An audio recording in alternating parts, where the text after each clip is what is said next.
Boa noite, pessoal, amigos e amigas que estão acompanhando a gente nesta semana online de filosofia. Este é um evento gratuito, aberto, democrático, que a gente está realizando durante essa semana de 22 a 27 de junho, justamente para poder aproveitar um contexto favorável que foi aberto aí. Já era uma vontade nossa, mas o ex-ministro da Educação abriu um contexto favorável para a gente reafirmar o valor da filosofia. Então, nós já temos aí duas pessoas. Eu vou conversando aqui, professor Luiz, até a gente ter uma audiência considerável, porque o pessoal deve estar entrando ainda. Mas então, durante essa semana, nós tivemos todos os dias a apresentação de um filósofo, seus conceitos, e procuramos nos esforçar para pensar essa aplicabilidade e atualidade da filosofia. Tivemos, na quarta-feira, como nós tivemos de mudar a programação, aí nós reunimos 3 professores para conversar especificamente sobre o problema dos conceitos, a aplicação e o ensino da filosofia. Foi um momento muito privilegiado para poder reafirmar esse propósito geral da semana. Porque pensamos em 2 propósitos.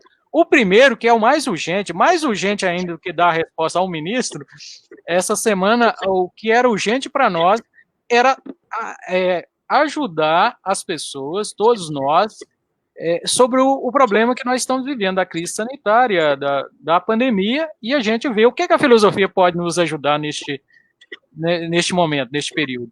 E, além disso, nós podemos dar a segunda resposta, que é falar da atualidade da filosofia. Já temos boa noite a todos, novamente. Já temos 6 pessoas, 8 pessoas agora, está melhorando. Nós já podemos começar aqui. Eu estou aqui como mediador, professor José Aristides, com o professor Luiz Carlos Pinto, e eu já vou começar a apresentar o professor Luiz, meu grande amigo, estudamos filosofia juntos, né? É uma amizade de longa data e também vários projetos que já desenvolvemos juntos. É um prazer estarmos juntos novamente aqui. Boa noite, professor. Boa noite, José Aristides. Boa noite a todos que agora nos acompanham. Quero aproveitar este momento para manifestar a minha alegria, a minha felicidade por ter sido chamado a participar desta primeira semana online de filosofia. Foi uma oportunidade muito grande que o José Aristides, o Eudécio e o Vinícius Melo deram para conversar sobre esses temas e tantos outros temas relacionados à filosofia.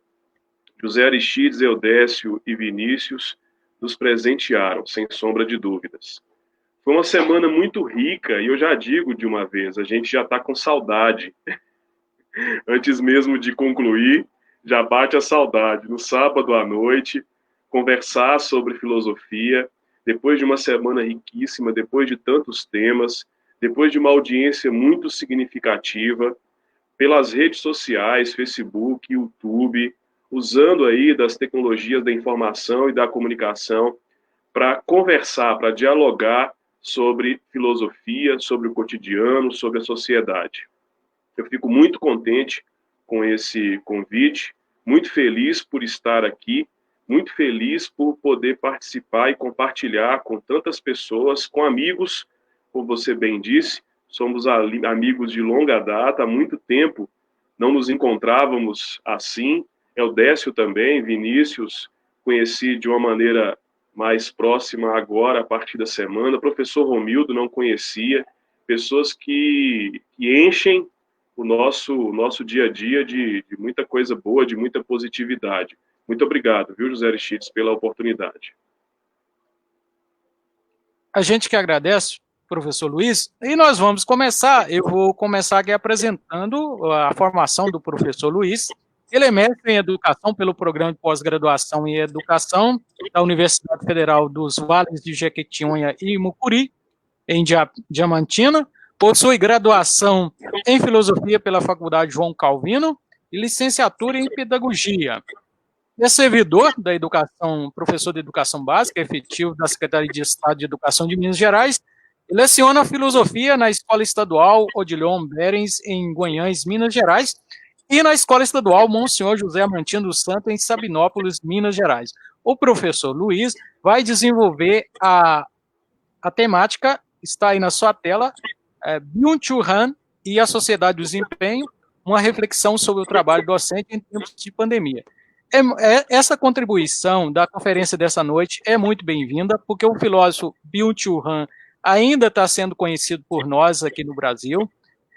A linha deste filósofo é uma crítica, ele faz uma crítica da cultura, da sociedade, dos usos da tecnologia, os resultados da exploração capitalista, as dificuldades que nós temos psíquicas de lidar com a pressão social. Então, são temas muito importantes e muito urgentes e que fazem parte do cotidiano de todos nós.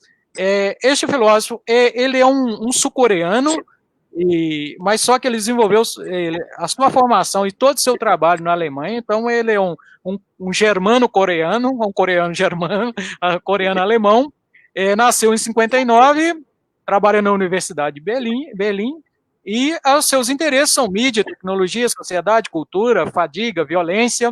Alguns livros já foram traduzidos e publicados no Brasil, parece-me que a maioria pela editora Vozes, Agonia de Eros, A Sociedade de Transparência, Psicopolítica e Sociedade do Cansaço.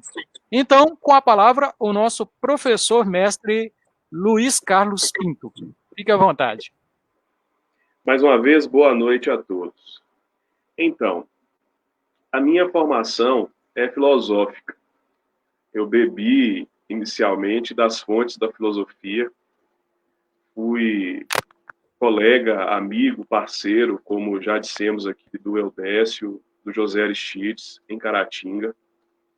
Minha primeira formação foi na área filosófica, e a filosofia me trouxe muitos ganhos. A filosofia me trouxe coisas muito boas, me presenteou com muitas coisas, com pessoas, com conhecimento, com oportunidade de compreender a realidade, compreender a mim mesmo, abrir os meus horizontes, pensar outras perspectivas, acolher outras narrativas, trabalhar com a diversidade, compreender a pluralidade, enfim, é uma série de ganhos. Se a gente fosse enumerá-los aqui, passaríamos a noite com esta live só enumerando. São muitos os ganhos, e esta semana de filosofia, ela nos justifica, ela justifica isso bem. Quantos ganhos podemos obter com o estudo da filosofia? Só que depois de um certo tempo, eu fui conduzido para a educação escolar. Hoje sou professor de educação básica, leciono filosofia no ensino médio, e daí comecei a perceber que, além da filosofia, eu precisava compreender um pouco a educação. Fui estudar pedagogia, logo em seguida ingressei no mestrado do programa de pós-graduação em educação da Universidade Federal dos Vales de Jequitinhonha e Mucuri, e fiz um estudo sobre uma política pública educacional implantada desde 2018 pelo Estado de Minas Gerais, ensino médio em tempo integral. E de lá para cá, já são 7 anos, eu trabalho com filosofia, como disse, no ensino médio, me interessando, ora por filosofia, ora por educação. Nos últimos tempos, muito mais ligado à área da educação, da pedagogia. A minha área de pesquisa é currículo. Então, tenho me dedicado a estudar sobre isso, muito mais do que a estudar filosofia, como fiz durante longos anos, durante muito tempo na minha vida, desde o instante em que ingressei no curso de filosofia em Caratinga, no Seminário Diocesano. Agora, neste tempo, a filosofia me bateu à porta novamente, me pediu uma oportunidade para entrar.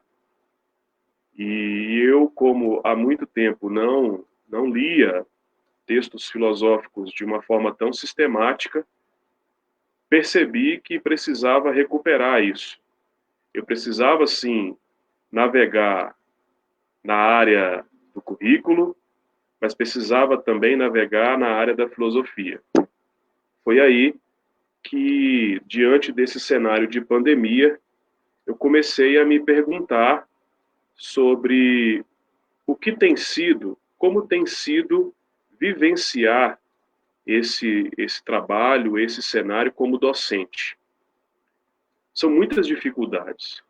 A gente encontra um cenário completamente desfavorável, tanto para o docente quanto para os estudantes. A gente encontra um cenário de difícil adaptação. Precisamos, nós, docentes, professores de educação básica, precisamos mais do que nunca nos adaptar aos novos tempos. Precisamos mais do que nunca compreender os processos tecnológicos. As tecnologias da informação e da comunicação se fazem presente de uma maneira muito firme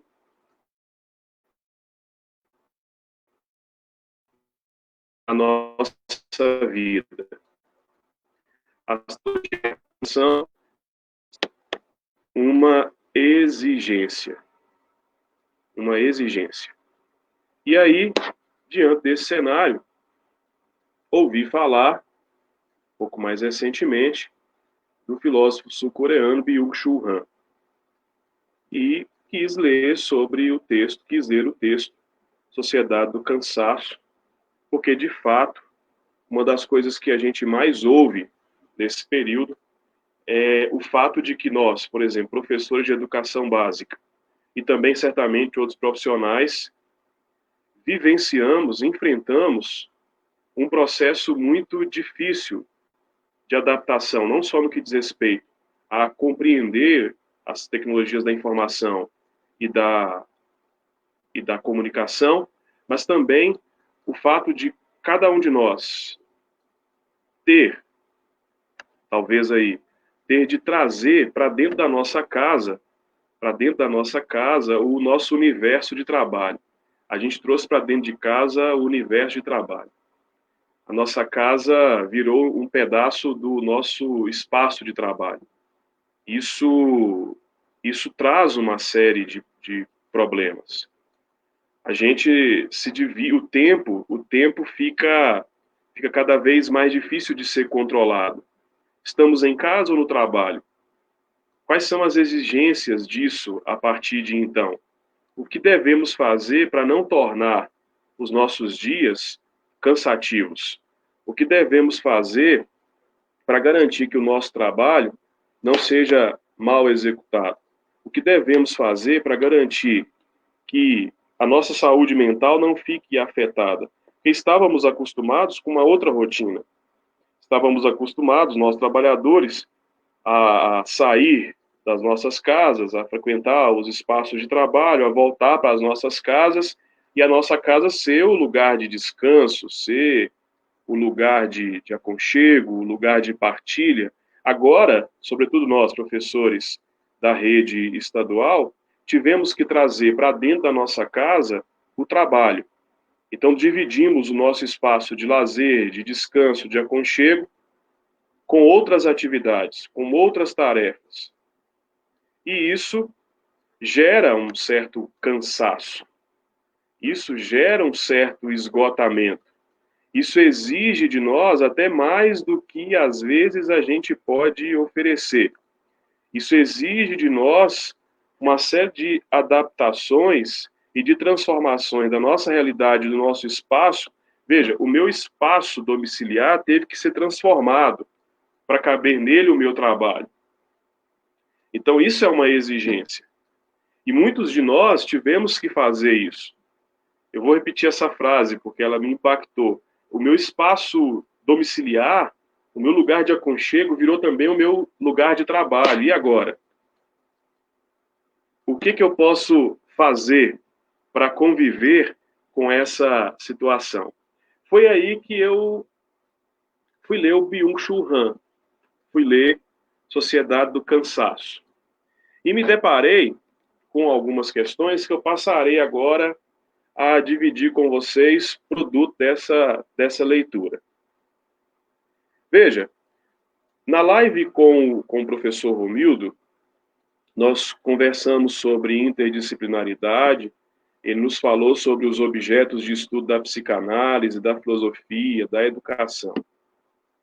Nesse tempo, além de ser muito necessária a leitura do Byung-Chul Han, há outros autores, como, por exemplo, Michel Foucault, Giorgio Agamben, que são necessários para a gente compreender esse tempo. O Byung-Chul Han, contrariando Foucault, diz que nós não vivemos mais uma sociedade disciplinar. Vivemos numa sociedade do desempenho. Não há mais, segundo o Chul Han, uma escola, um presídio, um hospital, uma clínica psiquiátrica que modelem a nossa subjetividade. Nós não somos mais, a nossa subjetividade não é mais modelada por essas instituições sociais.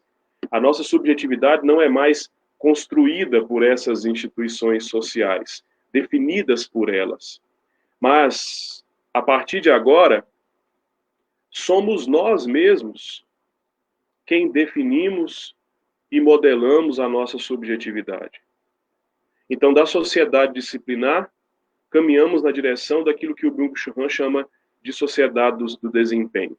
Estamos cada vez mais desvinculados das negatividades, das proibições da sociedade disciplinar. Faça isso, não faça aquilo.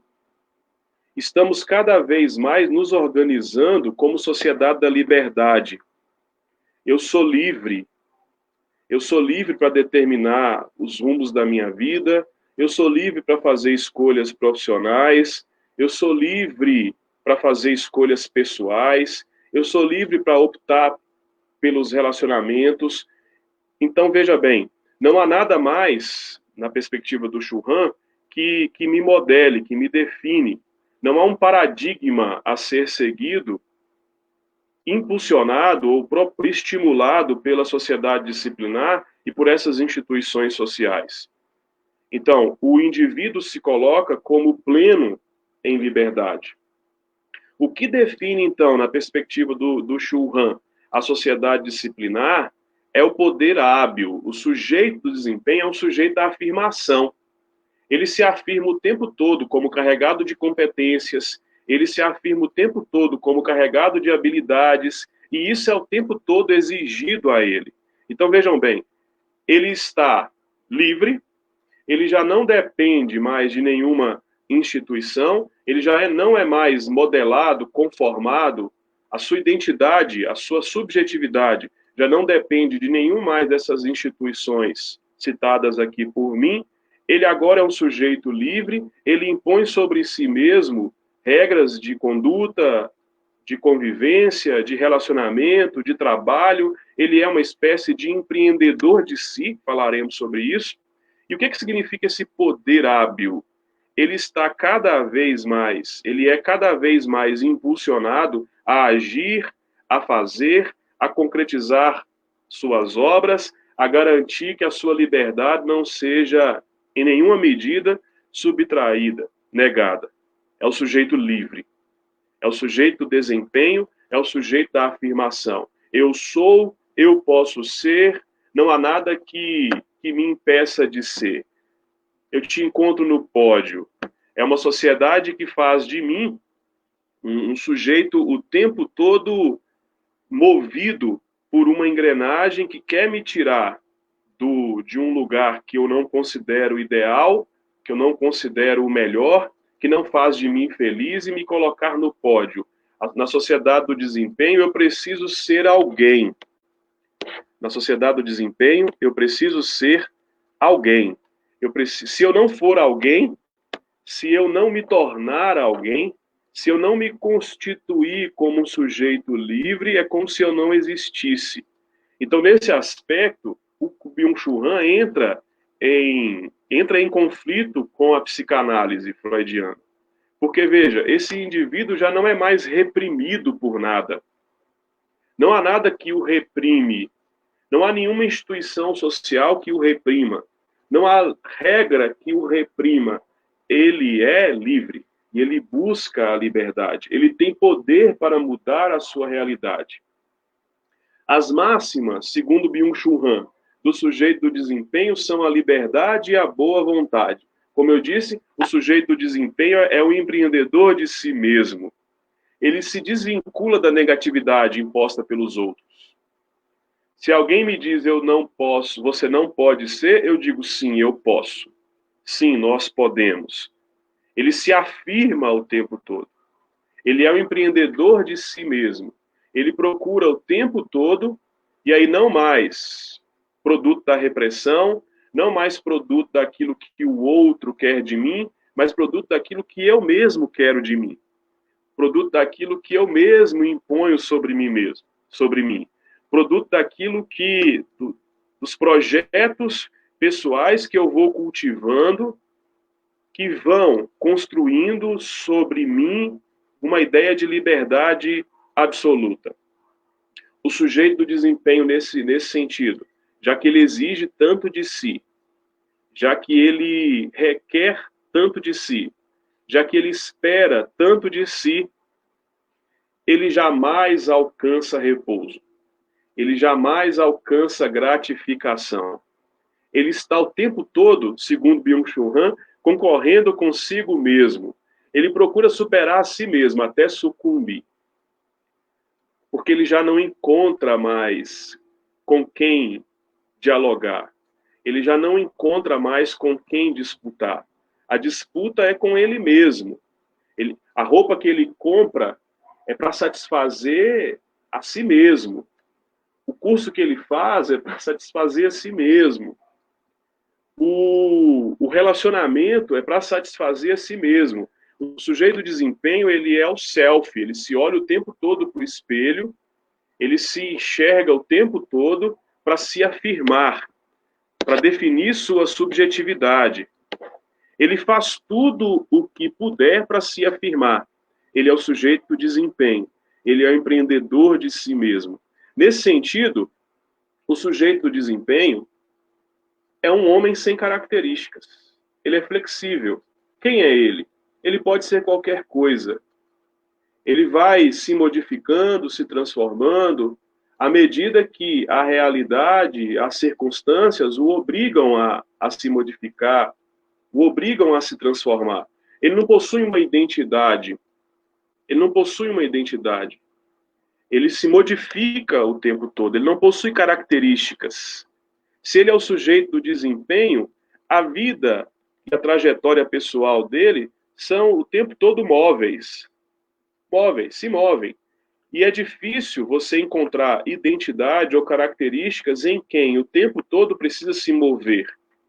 Por isso ele vai de um lugar ao outro, por isso ele nunca se fixa num lugar, num espaço, por isso as relações são sempre muito flexíveis, por isso ele procura o tempo todo a sua melhor imagem, a melhor imagem de si mesmo, e aí entra um problema. Já que não há mais espaço para negatividade, já que o sujeito do desempenho é o sujeito do poder hábil, já que ele precisa o tempo todo almejar e conquistar o pódio, ele é dominado por um excesso de positividade. O que seria o excesso de positividade? O sujeito do desempenho é incapaz de dizer não. Ele é incapaz de dizer não. Não a não ter direito ao poder tudo. Se ele pode tudo, não há espaço para o cansaço. Se ele pode tudo, não há espaço para o retiro. Aliás, parece que esse grupo dessa semana tem um retiro marcado para logo que terminar a pandemia. Porque não somos sujeitos de desempenho, não é?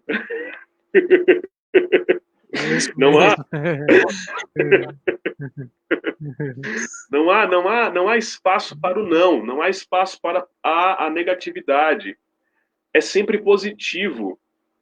Tá tudo bem com você? Sim, tudo bem, não posso reclamar. Só há espaço para positividade. Você se sente cansado? Não, não me sinto cansado, não há o que reclamar. Você tira férias? Não, não preciso tirar férias. Não há o que reclamar. Há sempre um excesso. Você está bem? Sim, estou sempre muito bem. Você se sente saudável? Sim, eu sempre me sinto saudável. Então veja, não há espaço para negatividade. O sujeito do desempenho, ele não se permite a negatividade. Ele não permite o não.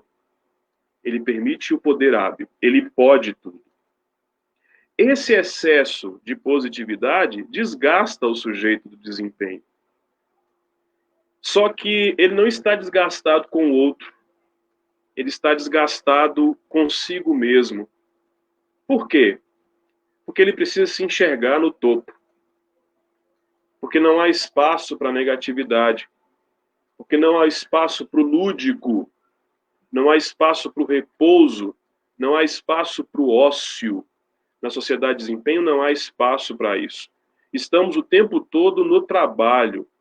Estamos o tempo todo desempenhando alguma função, algum papel. E nós, docentes da rede estadual, do mesmo jeitinho. Estamos trabalhando 24 horas, das 7 da manhã, à noite, pela madrugada, nossos celulares tocam, nosso computador fica o tempo todo nos mostrando planilhas, fichas, nomes de estudantes, conteúdos escolares. Eu não estou dizendo que isso é um problema. Eu estou dizendo que não há espaço para mais nada na sociedade do desempenho, a não ser para o trabalho. Sociedade dominada pelo excesso. E isso nos desgasta. A minha relação, por exemplo, com os meus amigos não está desgastada. A minha relação com minha esposa não está desgastada. A relação com meu filho não está desgastada. Mas há um risco de a relação comigo mesmo estar desgastada. Por quê? Porque a sociedade do desempenho destrói a alteridade. Destrói a alteridade.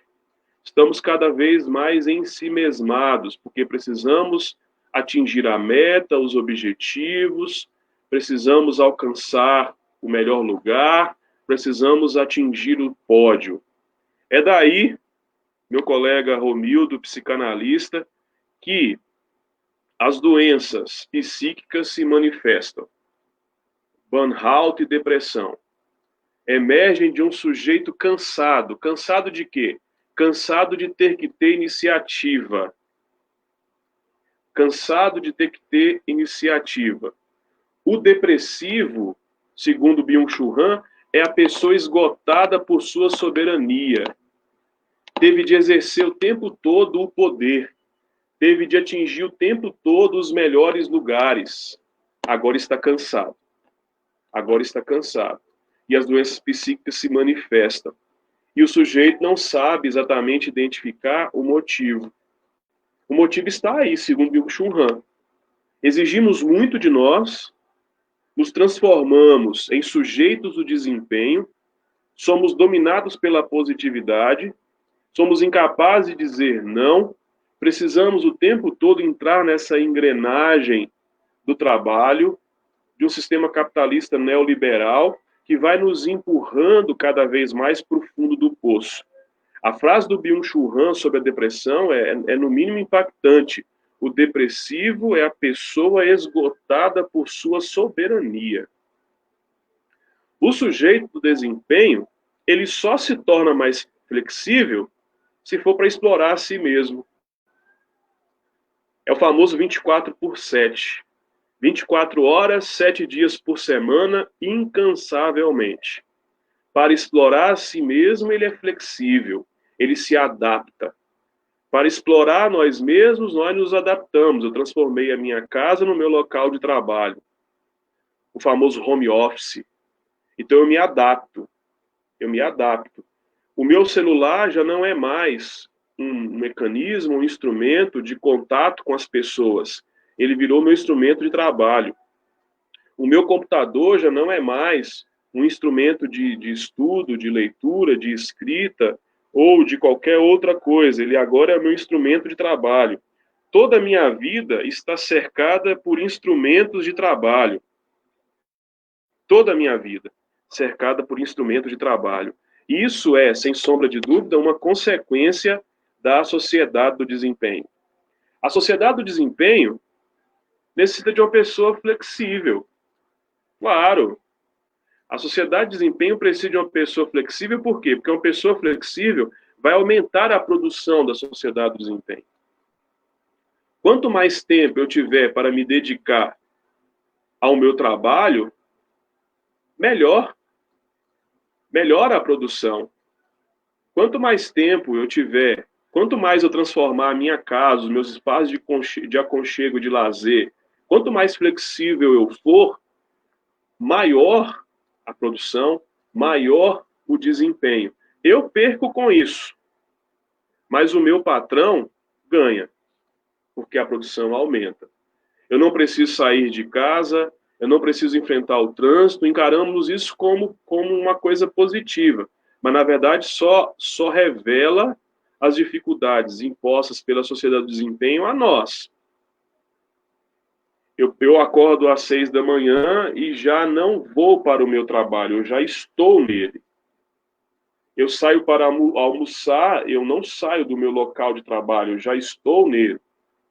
Eu saio do trabalho, mas não saí, porque já estou nele. Ele ocorre dentro da minha casa. O sujeito do desempenho não aceita sentimentos negativos. Ele não aceita que está cansado, ele não aceita que perdeu, ele não aceita que precisa reconstruir alguns sentidos e significados. O burnout, por exemplo, esse esgotamento emocional, é o resultado da concorrência absoluta. Concorrência absoluta com quem? Comigo mesmo. Não aceito que estou cansado. Nego. O sujeito do desempenho está, na perspectiva do Byung-Chul Han, submetido a si próprio. Ele se escraviza em nome do desempenho. Ele se escraviza em nome de uma imagem positiva de si mesmo. Ele se fere até a morte em nome de uma produção, porque ele precisa vencer. Se todos estão vencendo, por que eu não posso? O sujeito do desempenho não está submetido a ninguém. A ninguém. Ele está submetido única e exclusivamente a si mesmo. Nesse sentido, podemos concluir o quê? Que a sociedade do desempenho é a sociedade da autoexploração. Não há nada mais difícil de considerar, de reconhecer do que isso. A sociedade do desempenho é a sociedade da autoexploração. Não há um outro que me explora. Não há um patrão que me explora. Não existe uma instituição social que me explora. Eu exploro a mim mesmo. Eu exploro a mim mesmo até me consumir. Aí o conceito do burnout. Me exploro a mim mesmo até me consumir. Eu quero chegar à vitória, mas quando eu chego, eu já estou destruído. Eu quero chegar ao pódio, mas quando eu chego, eu já estou cansado. Eu quero chegar aos melhores lugares, mas quando eu chego, já não há mais o que comemorar. Não tenho forças para comemorar.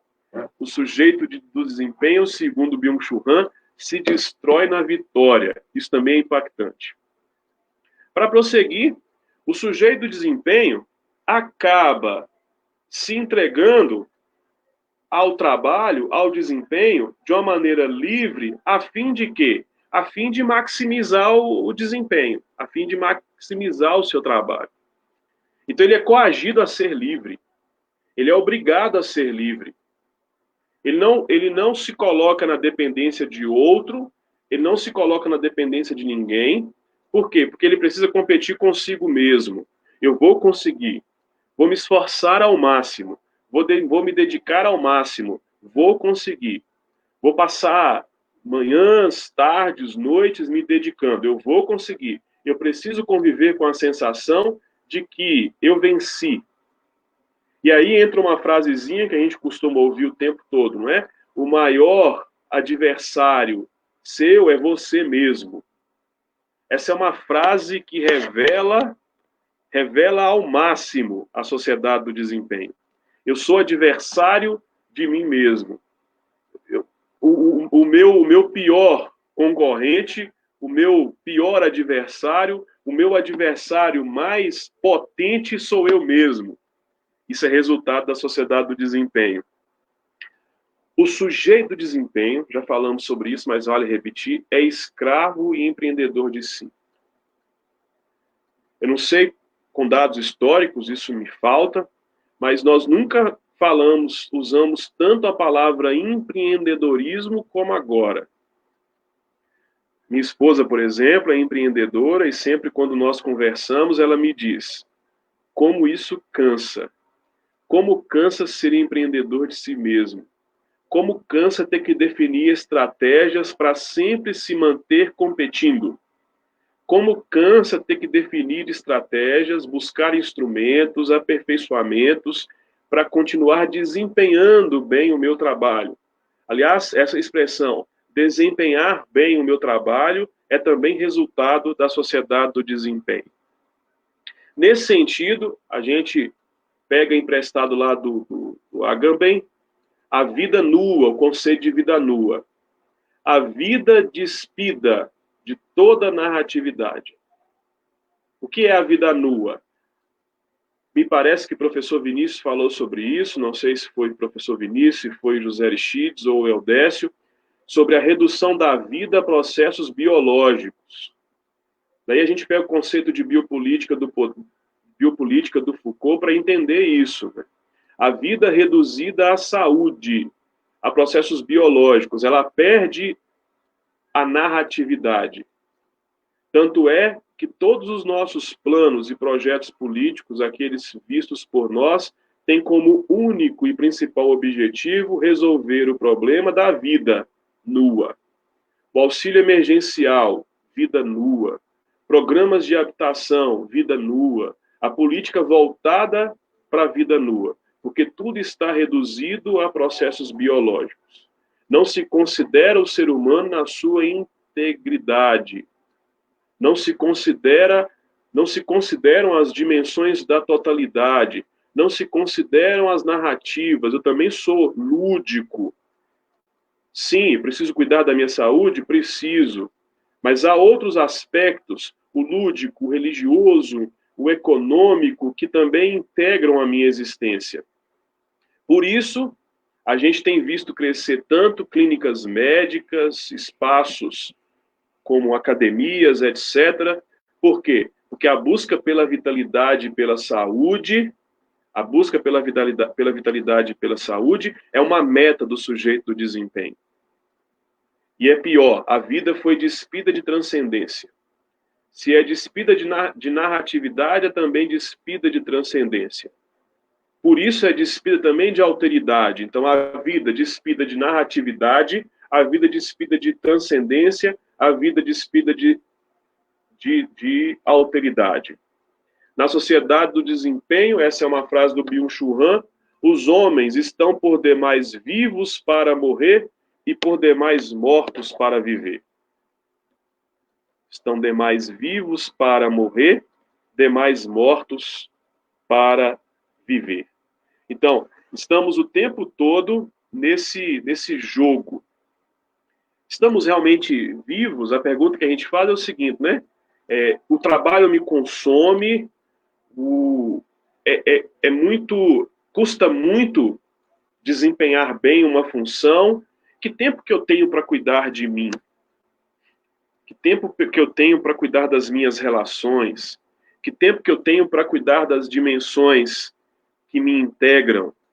Até os espaços de festa, de relação, se tornaram espaços criados, aperfeiçoados pela sociedade do desempenho.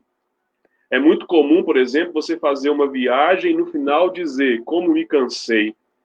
É muito comum ir a uma festa, estar com amigos e no final dizer como me cansei. É muito comum realizar um trabalho, talvez um trabalho muito querido por você, uma atividade, seja ela qualquer, e dizer como me cansei. Por quê? Porque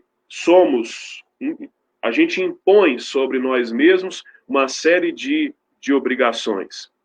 Na sociedade do desempenho, o tempo de celebração desapareceu totalmente. Quantas vezes eu abri mão de estar com os meus amigos sob o pretexto de que precisava trabalhar?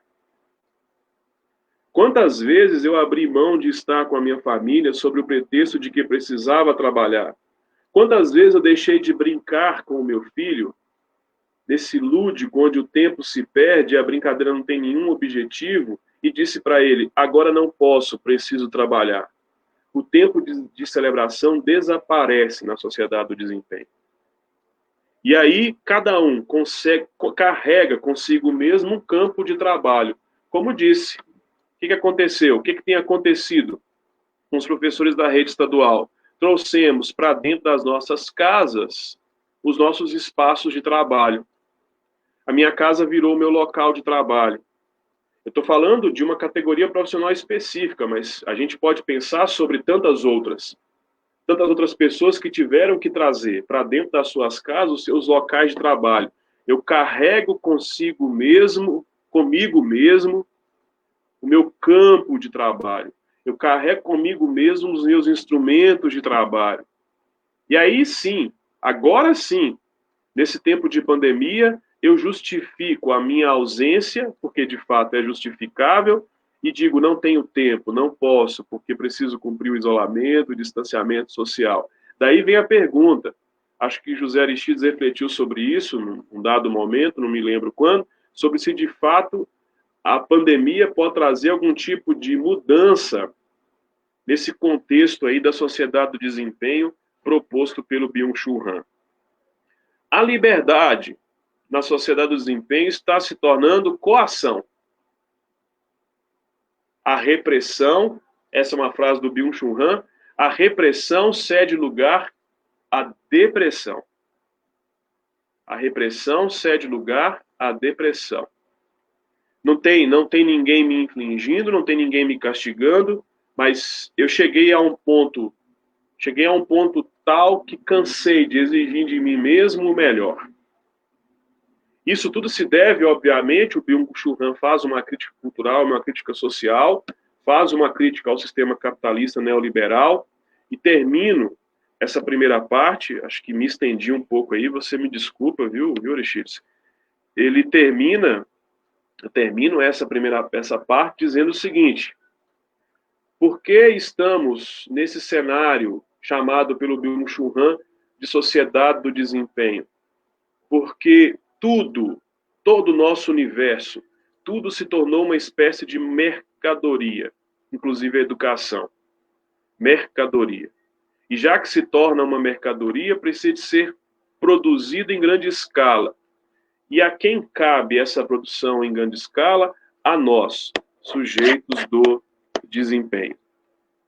Muito obrigado, Aristides. Professor, muito bem. Seu tempo foi um tempo até bem cronometrado. Nós tivemos aqui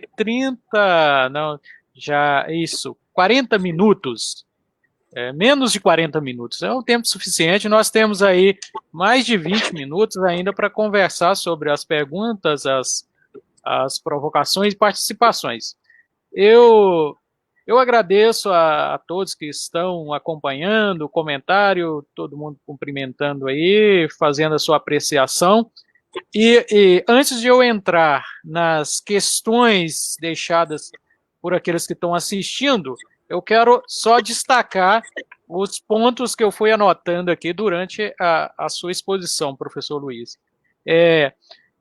Primeiro, foi uma contribuição muito grande, porque nós tivemos a oportunidade aí de conhecer, alguns estão ouvindo pela primeira vez falar sobre o filósofo Byung-Chul Han, que muitos não sabem nem pronunciar, né?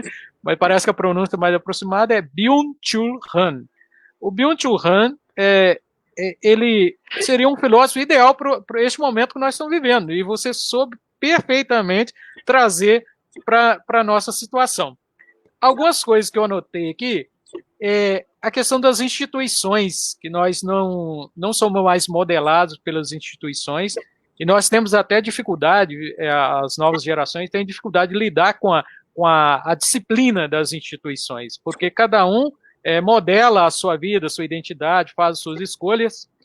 E uma questão aqui que eu começaria a destacar é essa sociedade que coloca em destaque o sujeito do self, não só self em inglês de si mesmo, do ego, mas o self de se retratar nas redes sociais através de fotos. Eu tenho observado o Instagram parece ser o ápice dessa representação da sociedade do desempenho, porque todo mundo quer mostrar para todos que ele está bem o tempo todo. Principalmente, sei se você segue alguma pessoa da área, aí, por exemplo, de alimentação, dieta, academia, a pessoa precisa mostrar o tempo todo que está tendo bom desempenho, que está emagrecendo e que está influenciando positivamente. Até criaram este nome, digital influencer. As pessoas com conteúdos mais diversificados, conteúdos que não o influenciam, são classificados como influenciadores, porque todo mundo quer criar um modelo, ele quer ser um modelo para os outros serem seguidos. Ele quer fazer com que a pressão que ele já aceitou exercer sobre o seu ego seja repetida e seguida pelos outros. Uma questão aqui, uma coisa que eu destaquei aqui, que não há espaço para negatividade e nem para autoafirmação. Aí a gente vê nas redes sociais, quando eles levantaram esta expressão, que eu acho ela muito agressiva, que é o mimimi. A politização do mimimi é justamente isso. Ninguém pode reclamar, porque reclamação é mimimi.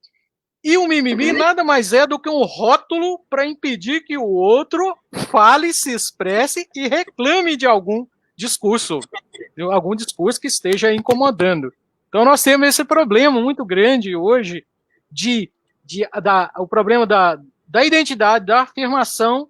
O indivíduo se perde no meio de todo esse processo de compressão do ego do indivíduo, porque você tem que desempenhar determinada função, porque uma instituição ou um grupo, mesmo que as instituições elas não tenham essa força, mas elas foram transferidas para, por exemplo, o mercado, a empresa, as categorias do trabalho, né? Então, não são instituições com estruturas definidas, porque elas avançaram agora, elas vieram da rua para dentro da nossa casa, não há mais uma delimitação, aí mais ainda essa compressão existencial, diríamos assim, ela vai acontecendo.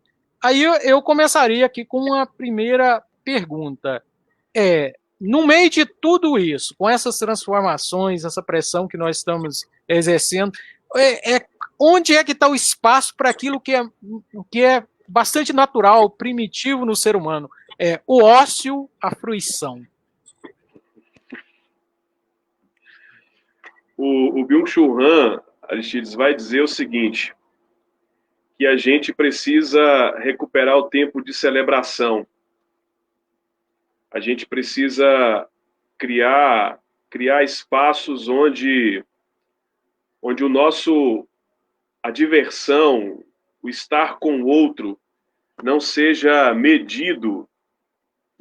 medidos pelo desempenho. E é tão interessante isso, porque, por exemplo, você citou aí o fato de que a gente se expõe o tempo todo nas redes. O que acontece? Eu vou participar de uma festa com você, eu estou no meio de amigos. A primeira preocupação que eu tenho é de registrar o momento e compartilhar por meio das redes. E às vezes eu corro o risco de nem construir memórias. E o tempo de celebração, dito aqui pelo Byung-Chul Han, me faz lembrar muito da brincadeira da criança. A criança se perde no tempo. Ela não se preocupa com o resultado. Ela transforma um objeto simples num grande objeto, ela faz de si mesmo um outro personagem. Para ela, uma caneta pode virar uma vara mágica. Então, a gente precisa recuperar isso. A gente precisa recuperar esse tempo de celebração, que é o tempo onde nós não somos obrigados a desempenhar nada, a simplesmente estar. Me faz pensar muito sobre o lúdico. A criança, quando, vou retomar aqui com o exemplo da criança, né? A criança, quando brinca consigo mesma, quando brinca com a outra criança, ela não está preocupada em quem vai atingir o melhor resultado, ela quer se divertir, pura e simplesmente. Ela não precisa compartilhar daquele instante lá nas redes sociais, ela não precisa de likes, nem de aprovações, nem de compartilhamentos. O tempo dela é um tempo fluido, é um tempo que não se esgota e nem a esgota. Quantas vezes a gente olha uma criança brincando e diz a ela: meu Deus, você não se cansa nunca? Então, a sua pergunta vai nessa direção. Precisamos recuperar o tempo da celebração, que é o tempo que alguém vai nos perguntar: opa, você não se cansa nunca? Não me canso nunca porque é divertido, porque não há tantas exigências, porque eu não preciso competir comigo mesmo, porque eu não preciso empreender no sentido de responder às exigências de um mercado consumidor. Eu vou para a academia, é muito legítimo que eu esteja lá para cuidar da minha saúde e não para promover uma marca. Eu estou realizando o meu trabalho, é muito legítimo que eu realize pensando no seu lado social, na transformação social do trabalho, e não porque vou promover uma marca. Agora, nesse contexto de sociedade capitalista, de um capitalismo neoliberal, que exige cada vez mais o desempenho, que requer cada vez mais o olhar sobre o indivíduo, é claro, eu existo para produzir uma mercadoria. Então, como tudo vira objeto, como tudo se objetifica, como tudo se torna mercadoria, as coisas e as pessoas perdem o encantamento. Eu acho isso um problema. Então, foi o que eu disse, o menino, a criança, ele pega uma canetinha e transforma numa vara mágica. Ele não vê uma caneta, ele vê diversão, ele vê ludicidade. Nós, como estamos num momento em que tudo ganha em desempenho, em que tudo se torna mercadoria, eu só vejo nas coisas um valor de troca, um valor de uso. Aliás, eu tenho aprendido muito que neste tempo a gente precisa recuperar Karl Marx. Essas leituras são muito essenciais para a gente entender em que fase, eu tenho aprendido muito sobre isso, lido um pouco, em que fase do capitalismo nós estamos e quais são as consequências disso para a nossa vida pessoal. O Byung-Chul Han fala, por exemplo, de doenças psíquicas. Doenças psíquicas causadas pelo quê? Pelas instituições sociais, pelo outro, pela heteronormatividade? Não, doenças psíquicas causadas por mim mesmo, sobre mim mesmo, porque preciso desempenhar sempre e melhor a minha função, o meu papel, o meu trabalho, preciso desempenhar sempre e melhor nos lugares onde eu estou, aquilo para o qual fui designado. Isso, na minha percepção, é um desastre. Sim. Eu quero aqui, vou agora para os comentários. Antes, eu quero só fazer uma referência aqui, porque não sei se vocês conseguem ver. Esse autor é um filósofo novo, que a gente precisa também conhecer, é o Alain de Botton. Ele é um filósofo, parece-me que é suíço, que trabalha na Inglaterra. Neste livro, que é Alain de Botton, Religião para Ateus, um título estranho, ele faz esse trabalho também. E é interessante que no livro ele pega todos aqueles valores que eram das religiões tradicionais e ele traz para a sociedade secular, mostrando que algumas coisas nós precisamos recuperar nesse período de pressão capitalista. Uma delas é a celebração comunitária. A gente não se reúne mais para celebrações comunitárias. Como você mencionou, o próprio lazer ele já tem um roteiro. Se você, as pessoas já começam o ano planejando até para o próximo ano, durante todos os feriados, recessos, para onde elas vão viajar, qual roteiro elas vão seguir. Então, elas não percebem que elas estão se cansando cada vez mais, porque elas estão programando o tempo até o tempo de descansar. Tem um movimento... Tem um movimento em São Paulo, que eu vi uma reportagem, chama movimento nadista, nadista de nada, porque incentiva as pessoas nos parques a procurarem uma manhã de sábado, deitarem lá e não fazerem nada. Tem instrutores? Tem, mas o instrutor é só para mostrar onde a pessoa vai ficar. Fique aqui, deite e não pense em nada, não faça nada. São essas coisas mirabolantes que vão aparecendo justamente para recolocar a gente nesse espaço da subjetividade necessária para a gente existir. Então vamos lá às perguntas. Valorizando os comentários, nós temos aqui o André Luiz, salve mestres, obrigado por arejar nossa cabeça com brilhantes pensamentos, é o nosso propósito durante essa semana. Professor Eudécio diz assim, partindo da psicanálise, da filosofia existencialista e de análise sociológica, Hahn tenta entender o vínculo entre os distúrbios psiquiátricos comuns em nossos tempos, como assim de burnout, a depressão, transtorno, de déficit de atenção e hiperatividade, etc., com o ritmo da vida que a nossa sociedade cobra das pessoas. Existe essa relação, sim, né? É um trabalho dele. A gente está... Eu posso interferir aqui? Sim, é para isso mesmo. A gente, por exemplo, no âmbito aí da educação básica, que nós mais temos visto, o Eudécio sabe disso, você também, Vinícius, Romildo, temos recebido muitas reclamações de estudantes, jovens estudantes, revelando situações assim de precariedade, não é essa bem a palavra, mas enfrentando problemas de saúde mental. Ou seja, já não conseguem mais dar conta dessa realidade. A gente ouve muitos estudantes. Não estamos dando conta, emocionalmente não conseguimos nos adequar a isso, porque é isso que a sociedade do desempenho provoca, não é? Ela provoca essa sensação de cansaço o tempo todo, e de cansaço emocional, de cansaço mental. O estudante que chega até você e diz, eu não dou conta, eu estou me sentindo cansado, eu me sinto esgotado, eu não consigo desempenhar bem as minhas atividades. E isso invade tanto a vida do professor, do aluno, quanto a vida do professor. De professores que também tiveram que trazer o seu trabalho para casa e que, com isso, também reclamam. Eu mesmo sou um deles. A gente reclama de cansaço mental, a gente se sente, às vezes, fraco, frágil, fragilizado, porque precisamos desempenhar bem tantas atividades e não encontramos mais tempo para o descanso, para o ócio, para o lazer. O fato, e eu disse isso, de a gente trazer para dentro das nossas casas o nosso trabalho, nos deixou confusos. Onde é o meu espaço de descanso? Onde é o meu espaço de lazer? Onde é o meu espaço de trabalho?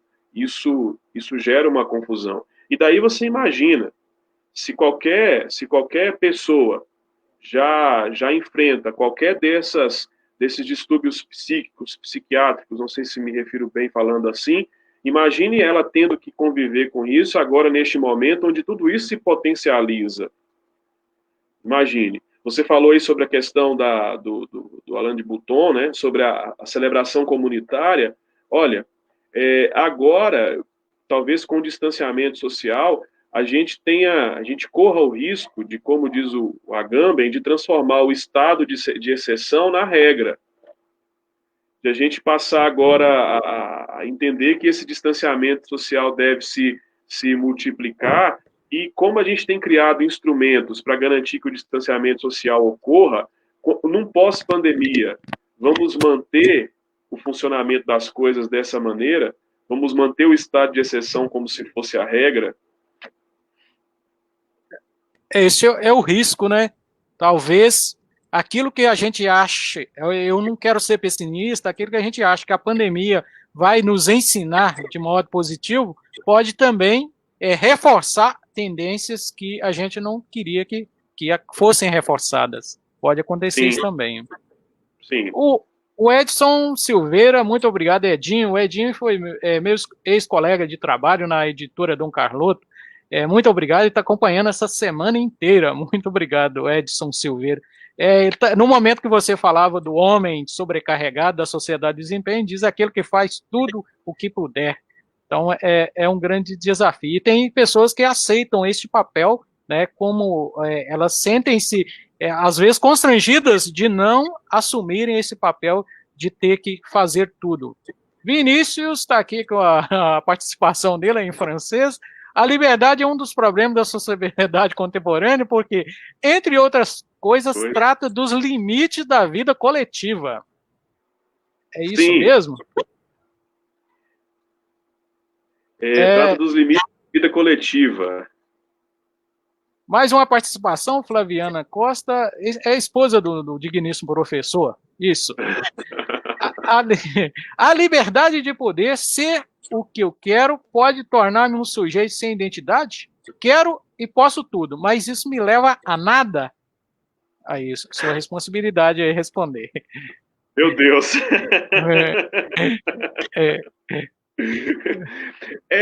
O Byung-Chul Han diz que esse excesso de positividade, essa busca pela liberdade, ela pode fazer de mim um homem, um ser sem características.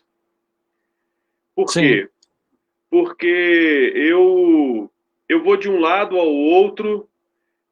Hoje, por exemplo, hoje eu me contento com minha vida, com minhas escolhas, com o meu trabalho, mas posso daqui a pouco não me contentar mais e isso exigir de mim uma reviravolta, uma nova adaptação, e as pessoas estão assim o tempo todo. Eu me sinto o tempo todo livre para realizar mudanças. Eu me sinto o tempo todo livre para buscar outras perspectivas. Não há mais na sociedade do desempenho um lugar fixo, um lugar comum, um lugar único. Antes isso existia, né? A sociedade disciplinar moldava a nossa identidade. Então, eu já crescia, por exemplo, no âmbito da sociedade, já com mais ou menos o meu perfil traçado.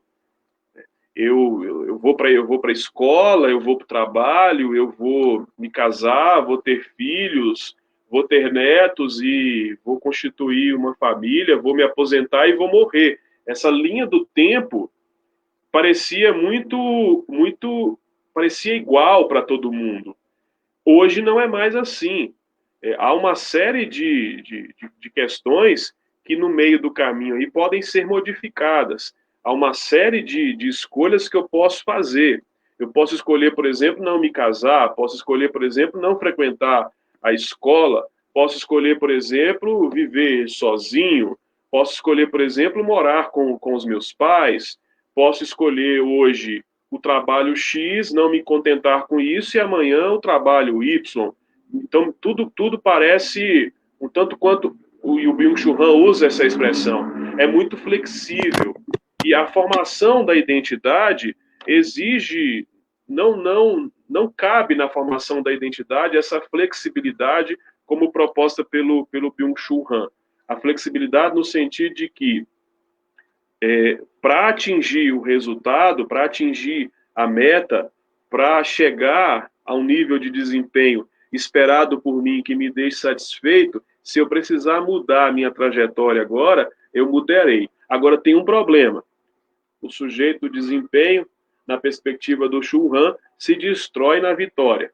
Ele se consome, ele se explora até se consumir. Daí o burnout. Sim. Eu vou...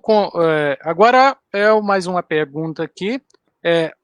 O doutor Alexandre de Lima é o presidente da Associação Sociocultural Concipa. Eu quero agradecer a participação dele, porque ele está possibilitando a nossa semana ser oficializada e receber certificado, todo o amparo que a gente precisa, né, institucional, ele é o presidente da associação. Muito obrigado, doutor Alexandre. Doutor Alexandre é médico Conceição de Ipanema. Ele é o homem da saúde e também das artes, o nosso grande apoiador aqui no nosso trabalho da Associação Sociocultural. Ele diz o seguinte: os sistemas que nós mesmos construímos são responsáveis por nossos males. Como mudar isso de forma coletiva, uma vez que não agimos de forma unida? E aí, professor? Pelo mundo afora, e o Brasil tem nos mostrado isso também de uma forma muito, muito clara. Você consegue me ouvir, José Aristides? Ah, ok. O Brasil tem demonstrado isso de uma forma muito clara. Veja bem, as pessoas, mesmo diante desse cenário de pandemia, correndo riscos, saíram às ruas, até sem uma organização de partidos políticos para gritar contra o racismo, para gritar contra o autoritarismo político, para defender bandeiras legítimas, para exigir direitos. Então já existe no nosso país, provocado por essas manifestações, um caminho aí sendo delineado, como se a sociedade estivesse dizendo, como se nós estivéssemos dizendo o seguinte: olha, não precisamos neste momento de nenhuma grande liderança, não precisamos neste momento de nenhum salvador da pátria, não precisamos neste momento de nenhum Messias, nós mesmos conhecemos quais são as nossas necessidades, nós sabemos quais são os nossos direitos e por isso queremos ser ouvidos. Então, tudo isso passa por uma mobilização política, às vezes até apartidária, que reúne em uma só voz, num único grupo, todas essas exigências, essas vozes, que são vozes diversas. Então, nós vimos nas ruas, por exemplo, vozes de pessoas da periferia, vozes de trabalhadores, vozes de pessoas que não se veem representados, que não buscam mais essa representatividade política partidária, mas que querem representar a si mesmos, que querem fazer ecoar a sua própria voz, que querem se manifestar e serem ouvidos, porque certamente já estão cansados da opressão, já estão cansados dos desmandos, já estão cansados das mortes, já estão cansados de toda forma de opressão, de desigualdade, discriminação que os empurra para a periferia. Então, é muito significativo, apesar dos riscos, a gente ver um grupo tão grande de jovens, trabalhadores, negros, favelados, que saem dos seus espaços e ocupam outros espaços para dizer: estamos aqui, queremos ser ouvidos, temos direitos, cansamos, não acreditamos mais nessa representatividade dos partidos políticos, nem de lideranças políticas.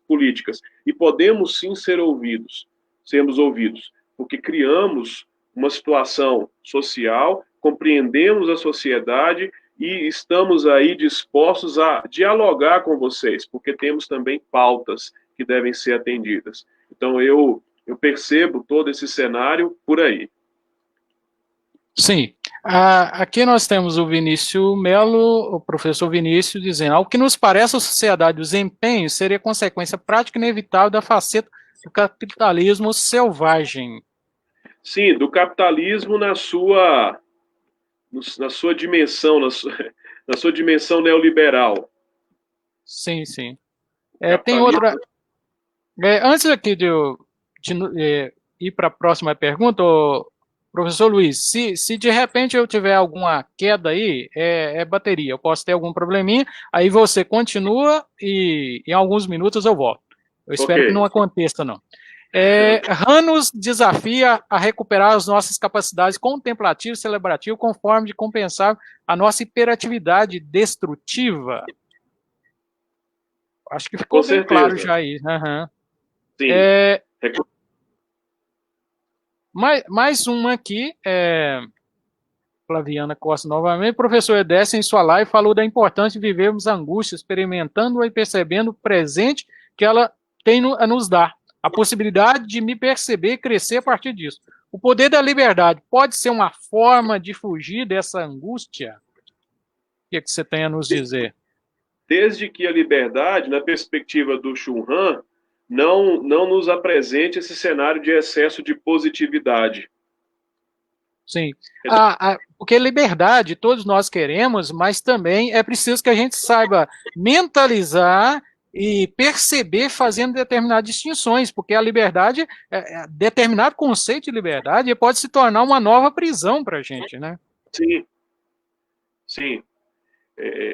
A liberdade não é um problema, mas é preciso haver o espaço para o reconhecimento de que em alguns momentos essa liberdade pode significar para mim uma forma de aprisionamento. Então isso precisa de ser distinguido, discernido. Sim, aqui, mais um aí, o Eudécio. Han revisita Heidegger, inclusive fez o doutorado sobre este, né? Nesse sentido, como podemos entender o ser aí neste tempo de desempenho, né? No tempo da sociedade de desempenho? Olha, a nossa... Pois eu não conheço muito o pensamento de Heidegger, não sei, Eudécio, se vou dizer alguma bobagem, você me ajude aí, não é?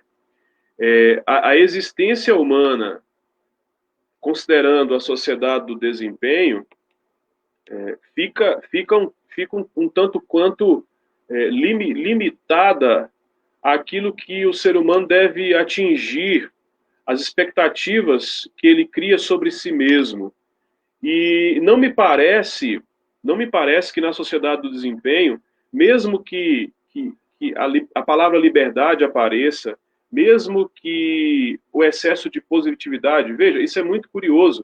É curioso você notar que o excesso de positividade, segundo Han, pode ser o sinal do nosso esgotamento, pode revelar o quanto nós não estamos nos constituindo como sujeitos, o quanto a nossa existência se prejudica, porque ela se faz com o outro.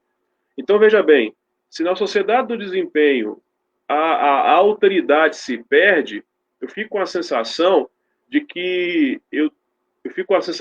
é cada vez mais difícil saber quem sou eu no mundo, saber quem sou eu no mundo, saber qual é a minha função nesse sentido, qual é o meu papel. Por quê? Porque eu não tenho o outro como uma espécie de interlocutor de mim mesmo. Eu olho para mim e exijo sempre o melhor. Eu olho para mim e exijo sempre os melhores lugares. A minha é muito autorreferente. E eu não sei se a existência se constrói de maneira autorreferente. Eu tenho a sensação de que a existência se constrói, na minha percepção, a existência se constrói sempre na relação com o outro. Com o outro você, o outro, a realidade em que eu vivo, enfim, o outro que não sou eu, né? E como o sujeito de desempenho ele é autorreferente, como o sujeito de desempenho ele explora a si mesmo, ele se consome até o ponto de não existir, de deixar de existir. Ele não se constrói na relação com o outro, porque ele é autorreferente, e isso é o pior. Por isso ele não tem identidade, por isso ele não tem características. Por quê? Porque ele desempenha determinadas funções e papéis a ponto de não se reconhecer mais. Quem sou eu? Fico com a sensação de que para o sujeito do desempenho, essa é uma pergunta extremamente difícil, porque ele já não se reconhece. Sim, professor, eu vou agora concentrar, tem alguns comentários, as pessoas estão, né, cumprimentando, parabenizando, eu vou concentrar bem nas perguntas, que nós já temos 1h e 14 minutos. Outra aqui do professor Vinícius, dá para fazer um paralelo em conceituar a liberdade entre Sartre e Churran?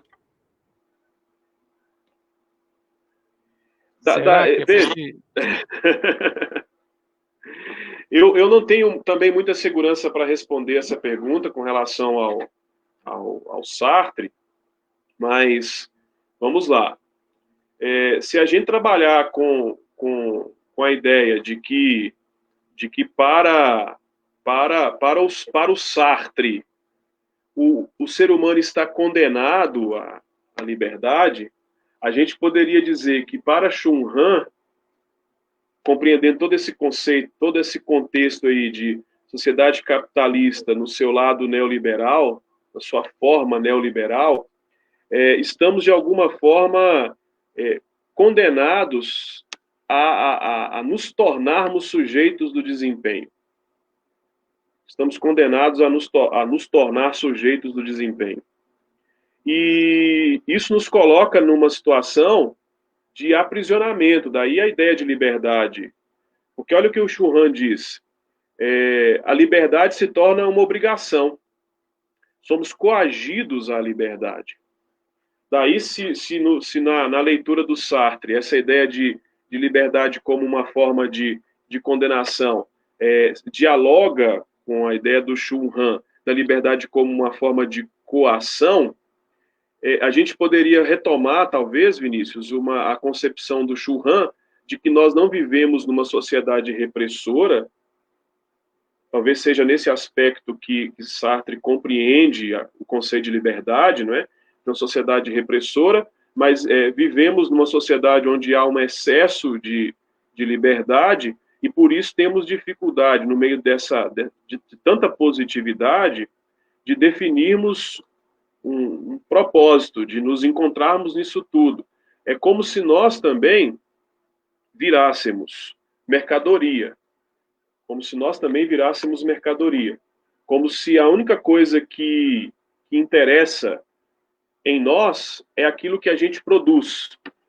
Então, se de um lado temos Sartre, liberdade numa perspectiva mais repressora, do outro lado temos o Byung-Chul Han, que diz que o fato de nos autoexplorarmos, o fato de nos desgastarmos, de sermos o tempo todo desgastados por nós mesmos, nos coloca não numa situação de repressão, mas de depressão, como diz o Byung-Chul Han, quando eu me canso de ser soberano de mim mesmo.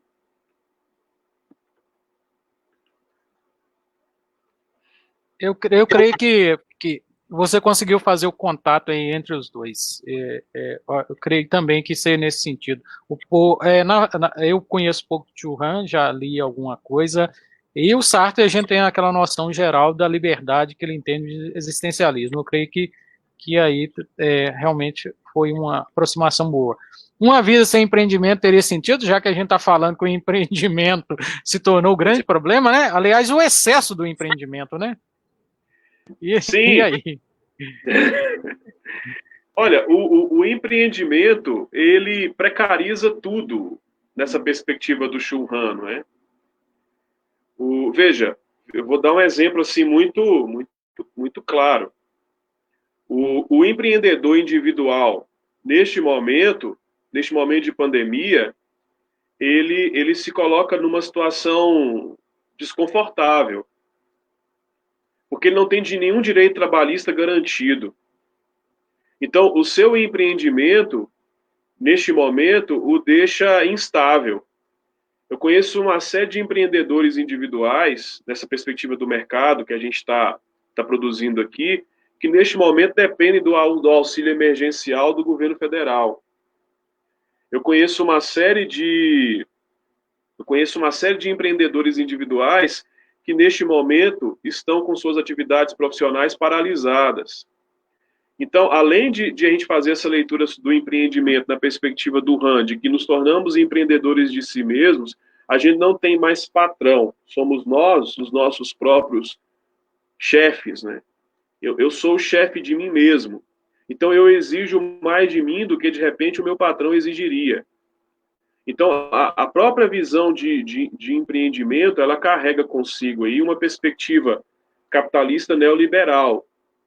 Ou seja, eu eu absolutizo o empreendimento como algo muito bom, porque traz a ideia de liberdade. Eu sou empreendedor, sou livre, eu não tenho mais vínculo com empresa, nem com patrão, eu faço o meu horário, tudo isso é enganoso, veja. Eu faço o meu horário, eu defino minhas regras, eu defino os meus ganhos, eu defino minhas estratégias, eu defino tudo.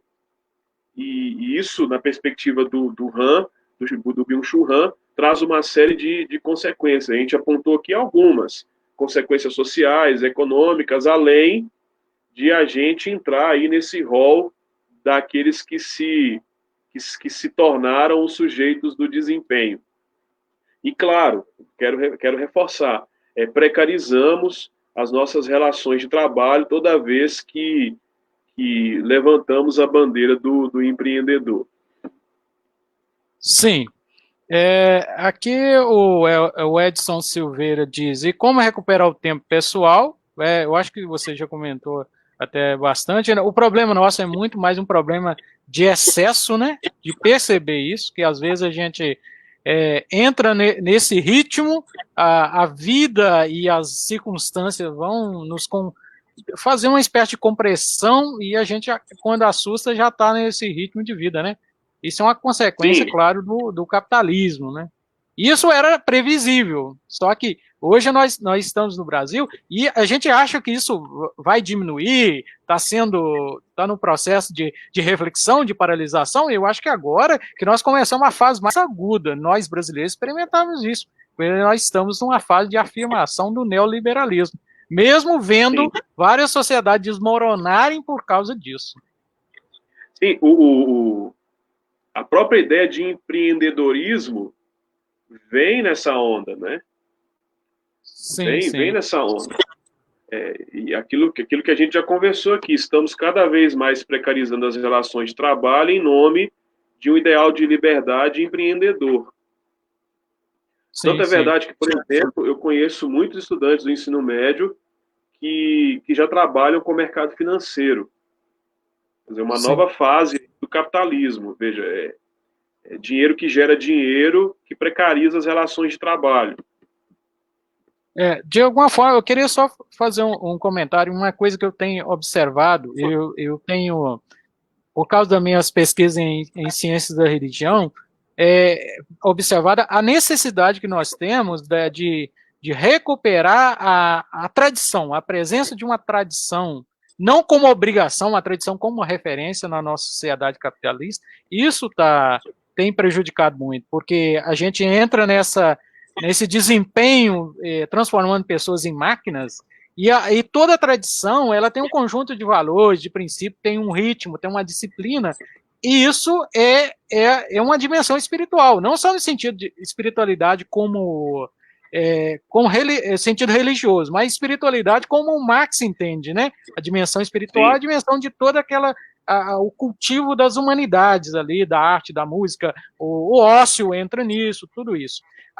Eu acho que é necessário essa recuperação da tradição. Não é qualquer tradição, não a tradição, eu disse aqui, não como obrigação, porque há tradições também que dão muito problema, que produzem um efeito negativo, mas há tradição naquele sentido de um conjunto de valores, porque há sociedades que têm fortes tradições, eu tenho estudado ultimamente o budismo, essas sociedades, ela tem outros problemas, mas não tem os mesmos problemas da sociedade ocidental, que foi gerado pelo capitalismo e pela sociedade de desempenho. Se você quiser comentar, pode ficar à vontade. Eu vou à próxima pergunta. Okay. Aqui, sim, à vontade. Pode prosseguir. O doutor Alexandre, mais uma vez, a preocupação dele é como realizar essas transformações de forma coletiva. É um grande desafio, né? Como é que nós vamos convencer as outras pessoas a fazerem esse redirecionamento da sua vida? Sim, os grupos sociais e a classe trabalhadora já está fazendo isso. Veja que nesse período de pandemia, por exemplo, quando cresceu, aumentou aí o número de trabalho dos motoboys, dos entregadores, eles mesmos têm se organizado. Opa, espera aí, a gente precisa de descanso, a gente precisa de direitos garantidos. nenhum partido político, nenhuma liderança política levantou essa bandeira. Nenhuma liderança política fez essa reivindicação. Então, os próprios trabalhadores, nos seus mais diversos grupos e categorias, e também grupos culturais, étnicos, coletivos, as pessoas têm se organizado para além dos partidos políticos, para além das lideranças políticas. Você pode observar que no início das manifestações aqui no país, a gente não encontrou lideranças políticas. Depois, é claro, elas se aproveitam do movimento e se inserem, mas foram lideranças formadas por classes de trabalhadores, por grupos sociais que veem seus direitos sendo negados e que reclamam, que vão às ruas mesmo nessa condição de pandemia, mesmo com todos esses riscos. Né? Então, por exemplo, vou citar aqui, não sei se devo fazer isso, mas se você tem uma associação cultural em Conceição de Ipanema, isso certamente não partiu de uma liderança política, partiu de um coletivo, de cidadãos, de pessoas preocupadas com a vida cultural da cidade, de não deixar que essa chama se apague. Então, exemplos como esse de Conceição de Ipanema existem aos montes, nas periferias das grandes cidades, das pequenas cidades, grupos coletivos que se organizam para além das lideranças políticas e que fazem acontecer esse processo de reintegração social, de pertença à sociedade.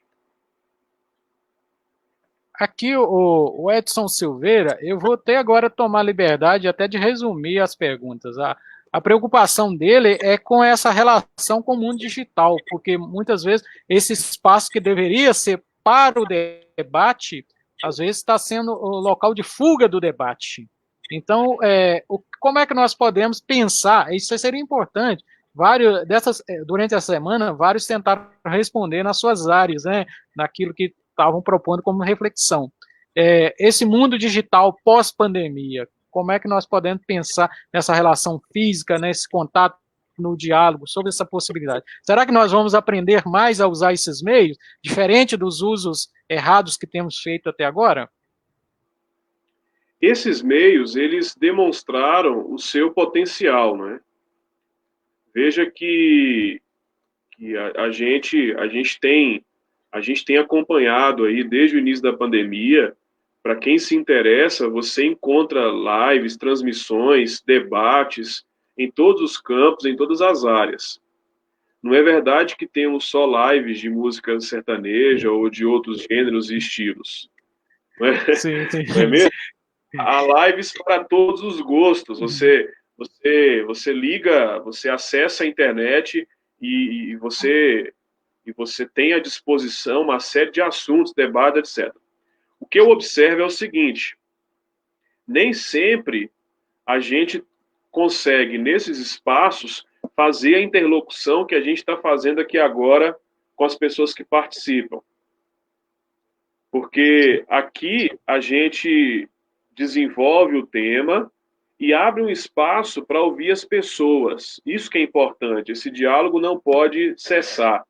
Eu não posso, por exemplo, realizar uma live como essa e simplesmente ignorar que há pessoas me ouvindo, há pessoas que nessa semana toda nos ouviram, que querem dialogar conosco, que possuem ideias e conhecimento que podem ser compartilhados, que podem ser postos para o nosso crescimento pessoal, que podem colaborar para a nossa formação. Então, fico com muito medo de que essas lives, diferente da nossa, a nossa live não, a nossa semana filosófica foi uma semana de diálogo com as pessoas. A gente abriu o comentário, abriu o chat, ouviu, compartilhou, dialogou. O risco maior é de a gente não saber aproveitar bem desse espaço. Então, viu, Edson? Esse eu vejo como um problema. Se nós simplesmente nos colocarmos aqui como homens e mulheres show, sem essa interlocução, sem essa discussão, sem essa oportunidade de debate, sem deixar que outras vozes sejam ouvidas, aí nada disso faz sentido. E me parece que a gente tem aprendido muito com isso. Sim, com certeza. Eu acho que o nosso desafio é reaprender o diálogo. Nós temos meios aí para fortalecer o diálogo, para proporcionar o diálogo. A gente está precisando reaprender. O Elias Eduardo, ele quer que você faça aí alguma aproximação entre o Bauman e o Churran, principalmente sobre as discussões sobre liquidez, onde as pessoas precisam se adequar como os líquidos para serem alguém. Olha, eu também não tenho muita certeza, mas me parece que essa noção de sujeito flexível, de homem flexível, de homem sem características, se aproxima muito do conceito aí de sociedade líquida e de liquidez do Bauman. De, de, eu tenho, não estudei sobre isso, não tenho muita clareza sobre o assunto, mas, repito, esse conceito de homem flexível, de homem sem características, se aproxima. Por que se aproxima? Porque, de fato, se na sociedade do desempenho há um excesso de positividade, se na sociedade do desempenho não se considera o outro, se na sociedade do desempenho o homem tem que ser flexível para se adaptar aos modos de produção, isso vale também numa perspectiva aí de sociedade líquida, de liquidez do Bauman.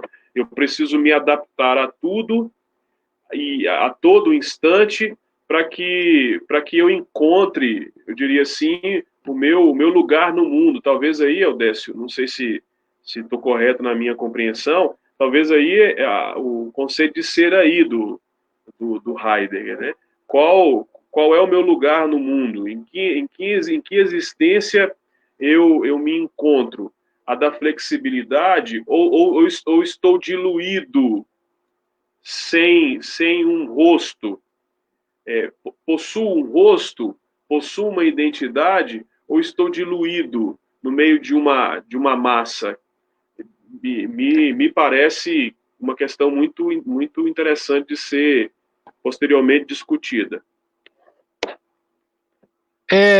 Nós já estamos aqui com 1h30. Eu quero ir à última pergunta, e a gente agradece a participação de todos. As perguntas, eu creio que todas elas foram atendidas. Há algumas perguntas que tinham a mesma direção, mesmo significado, a mesmo desejo, eu reuni tematicamente. Então, eu quero, essa aqui me chamou a atenção, é a última que está sem responder, do professor José Carlos Nolasco, de Conceição de Ipanema.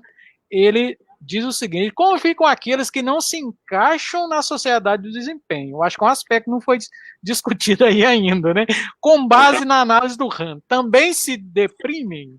Quem não consegue se encaixar nessa sociedade do desempenho? Pois é, eu tô assim, tô com uma tendência muito ruim, viu, José Nolasco, de acreditar que dificilmente você vai encontrar alguém que não se encaixe nessa sociedade do desempenho. É claro que talvez eu não busque, eu não busque ser um sujeito do desempenho, mas eu estou envolto ou dentro da sociedade do desempenho. Então, isso acaba, de alguma maneira, fazendo de mim, por mais que eu não queira, um sujeito do desempenho. Eu preciso. A pergunta que a gente mais ouve, não sei se eu estou correto, mas a pergunta que a gente mais ouve e aquilo que a gente mais espera das pessoas é exatamente isso. O que você vai ser? Isso se encaixa na sociedade do desempenho. Quem é você na vida?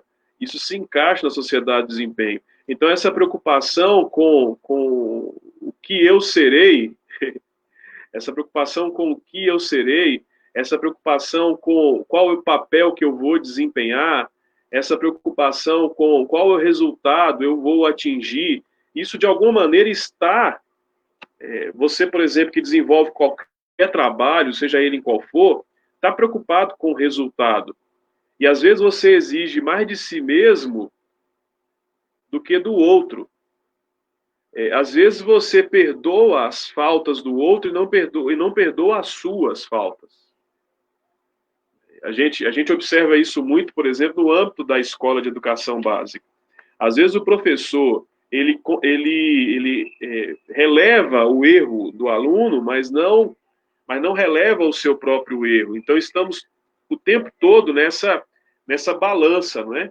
Eu fico muito, não sei se você concorda comigo, Zé Nolasco, eu fico com a sensação de que estamos todos imersos nessa sociedade do desempenho, mesmo resistindo, em alguns aspectos, a nos tornarmos, eu diria assim, sujeitos do desempenho.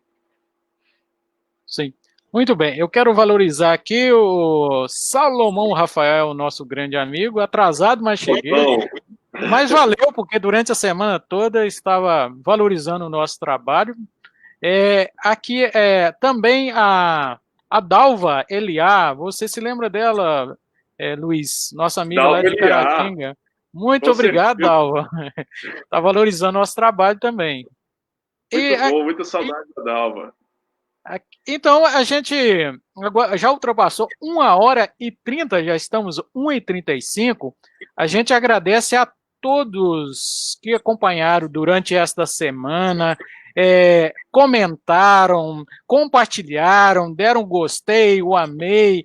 Foi um incentivo muito bom. Eu acredito que o nosso propósito tenha sido parcialmente, ou até mais do que isso, atingido, que seria mostrar a importância da filosofia, a sua praticidade e, acima de tudo, incentivar quem ainda não tenha arriscado a ler alguma coisa de filosofia, entender um pouquinho mais, que procure agora fazer essa experiência com a filosofia.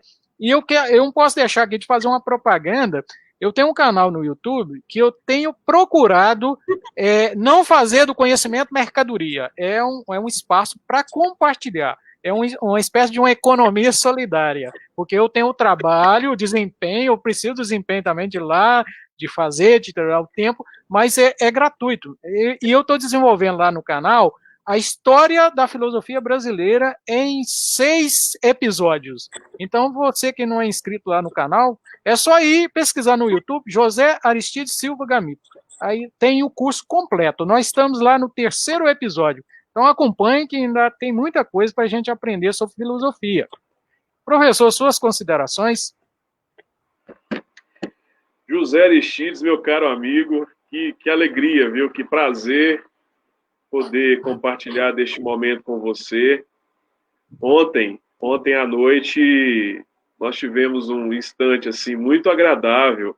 Eudécio, Romildo, Vinícius, você pelo WhatsApp, me fez lembrar muito das nossas muitas conversas em Caratinga, dos muitos projetos que a gente realizou juntos. Eudécio, que prazer reencontrar você, meu caro amigo. Foi muito bom mesmo. Vinícius, espero que o retiro filosófico em Carangola se realize. Estou esperando por essa oportunidade, né? Romildo, muito obrigado, Romildo, por ter compartilhado com você ontem da live, hoje ouvido de novo. Foi um prazer conhecer e estar com você nesses dias. Professor o Anderson Fernandes, infelizmente não pôde estar conosco, mas também um amigo, um companheiro de longa data. E a todo mundo que nesta semana nos acompanhou, meu muito obrigado. Quero aproveitar para agradecer a Flaviana, minha esposa, porque ela acompanhou essa semana inteirinha junto conosco, acompanhou, anotou, fez perguntas, levantou questões, isso é muito bom. O Lucas, nosso filho pequenininho, mas ali sempre preocupado pela hora da live, quem era que naquele momento estava falando, então a família inteira acompanhou. Você que nos ouviu pelo Facebook, que tem acompanhado esse trabalho, muito obrigado. Quero agradecer à Associação Cultural Concipa pela oportunidade, espero a Associação Sociocultural Concipa, espero que a gente tenha outras oportunidades e que a disseminação, a difusão do pensamento filosófico seja feito aqui por meio das redes sociais e quando tivermos a oportunidade também, quem sabe, um evento presencial para a gente poder se encontrar, conversar mais, trocar ideias. Foi uma alegria muito grande estar com vocês, muito obrigado. Eu desejo a todos uma boa noite. Então, muito obrigado, professor Luiz, pela conferência, pela parceria desta semana. A gente agradece a todos. E, como você fez menção, um agradecimento aqui especial para as esposas, porque a minha esposa Joana Regina também, durante toda a semana, ajudou a compartilhar, ajudou a olhar os comentários, e ajudou a impulsionar. É a esposa do Eudécio também, o Joel. Então, as esposas foram grandes Colaboraram parceiros. muito. Isso, ajudaram demais. Aqui, e a todos, muito obrigado. Não se esqueçam de acompanhar aqui na página Filosofia Odierna nossos próximos. Agora que nós começamos essa parceria, nós teremos outras oportunidades, outros eventos. Não deixem ouvir vozes contrárias, apostem na filosofia, procurem aprender filosofia. Inscrevam-se lá no meu canal e acompanhem o curso sobre História da Filosofia Brasileira. Não posso deixar também de falar do meu livro aqui, né? Se tiver oportunidade, adquira o livro, O Evangelho de Tomé, a Outra Face de Jesus. Você vai encontrar lá no site da Fonte Editorial, www.fonteeditorial.com.br. E, no mais, muito obrigado. E nós encerramos assim a nossa primeira semana online de filosofia com êxito, graças à contribuição e ajuda de todo mundo. Muito obrigado. A você que ainda não solicitou o certificado, você pode solicitar um certificado de 7 horas de formação. Aí, é só você mandar para o e-mail seu nome completo e anunciar lá de que forma você esteve presente e tal, algumas conversas para a gente identificar que você realmente participou, acompanhou. Então, a gente agradece e até uma próxima oportunidade. Então, até mais. Boa noite.